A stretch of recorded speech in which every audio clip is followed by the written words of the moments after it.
Bismillahirrahmanirrahim. Assalamualaikum warahmatullahi wabarakatuh. Pilpres 2029, Prabowo Subianto atau Anies Baswedan oleh Sulung Nov. Nama Anies Baswedan dinobatkan sebagai tokoh muslim berpengaruh di dunia. Orangnya dikenal lurus, budi pekertinya halus, sosoknya terbilang religius, pola pikirnya jenius, pembawaannya serius, dan tentu saja bahasa Inggrisnya bagus. Kelebihan inilah yang membuat sebagian orang terbius. Anies Baswedan dikesankan semakin agamais, setidaknya sejak Pilgub DKI Jakarta 2017, apalagi saat dirinya membangun relasi dengan lingkaran Petamburan dalam tanda kutip. Sebelumnya, ia sempat dilabeli sebagai penganut aliran Syiah ataupun orang yang berpaham pluralisme karena pernah menempuh pendidikan di Barat. Sebagian orang malah menganggap Anies Baswedan layaknya Recep Erdogan. Dilihat sekilas pandang, kedua tokoh ini memiliki kesamaan. Namun, ada satu di antaranya yang membedakan. Erdogan tampil fasih saat membaca Al-Quran, sementara Anies, walau keturunan Arab, mohon maaf, sepertinya kurang latihan. Setelah muncul tulisan ini, barangkali Anies Baswedan kurang berkenan, meski harapannya ia akan berusaha memperbaiki bacaan. Terlebih, beberapa hari lagi datang Ramadan, bulan diturunkannya Al-Quran. Indah nian bila Anies tampak tadarusan, kalau perlu sampai khataman, maka sempurnalah segala kebaikan.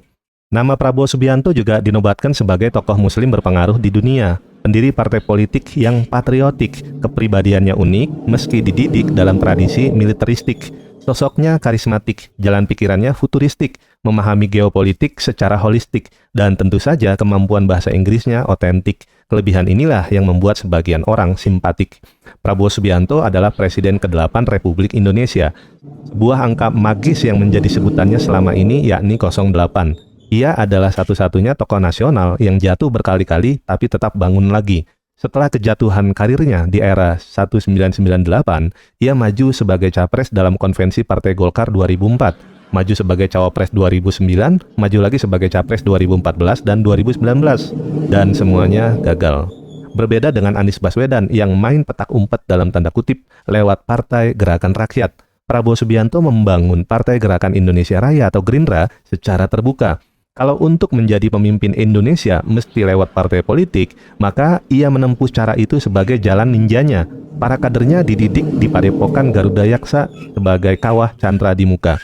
Lebih dari setahun Prabowo Subianto menjadi Presiden RI, kita perlu jujur mengakui bahwa terjadi sejumlah perubahan. Dan itu adalah harapan yang tidak boleh hilang. Publik menaruh harapan apa yang dijanjikan segera diwujudkan. Sebab saat ini bukan lagi masa kampanye untuk cari dukungan.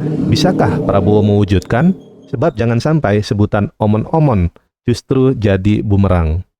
Bahwa ada yang menyukai Anies Baswedan ataupun Prabowo Subianto itu adalah fakta. Begitupun kalau ada yang membenci di antara keduanya, itu juga nyata. Apapun label maupun kesan yang dilekatkan kepada mereka, selama perjalanan hidup masih berjalan, maka proses pemaknaan dan pendewasaan akan jalan beriringan hingga datangnya kematian. Biasanya, kadar suka dan benci bagi orang yang berakal sehat berada pada level yang sewajarnya. Hal ini agar tetap terjalin keakraban antar warga negara, antara pecinta dan pembenci saling mengerti. Dengan begitu, masing-masing menyediakan ruang rasionalitas agar dialektika tercipta bagi kedua kubu yang posisinya sekarang berseberangan. Pada Pilpres 2014 dan 2019, saya termasuk yang memberi dukungan dan pilihan kepada Prabowo Subianto. Kemudian pada Pilpres 2024, dukungan dan pilihan saya berikan kepada Anies Baswedan. Kedua tokoh nasional ini tentu memiliki kelebihan dan kekurangan, tergantung dari mana kita punya sudut pandang. Mungkinkah mereka bisa disatukan pada Pilpres 2029? Wallahu a'lam. Apabila tidak mungkin disatukan, maka tidak masalah bila Anies Baswedan dan Prabowo Subianto tanding ulang di Pilpres mendatang. Bisa jadi Prabowo menggandeng Muhaimin Iskandar atau Agus Harimurti Yudhoyono. Dan boleh jadi Anies bakal diajak duet bersama Rano Karno atau Gibran Rakabuming. Sehingga kita akan dapat calon pemimpin terbaik di antara mereka berdua. Kalau berumur panjang, siapa yang bakal saya pilih di Pilpres 2029? Apakah Prabowo Subianto atau Anies Baswedan?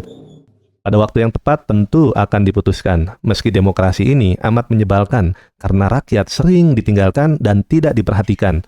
Tapi inilah kemewahan yang kita miliki untuk memilih calon pemimpin berdasarkan undang-undang. Setidaknya itulah bentuk tanggung jawab untuk turut berpartisipasi dalam memperbaiki negeri.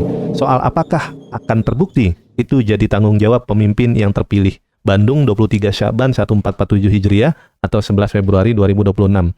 Ditulis dan dibacakan oleh Sulung Nov. Wassalamualaikum warahmatullahi wabarakatuh.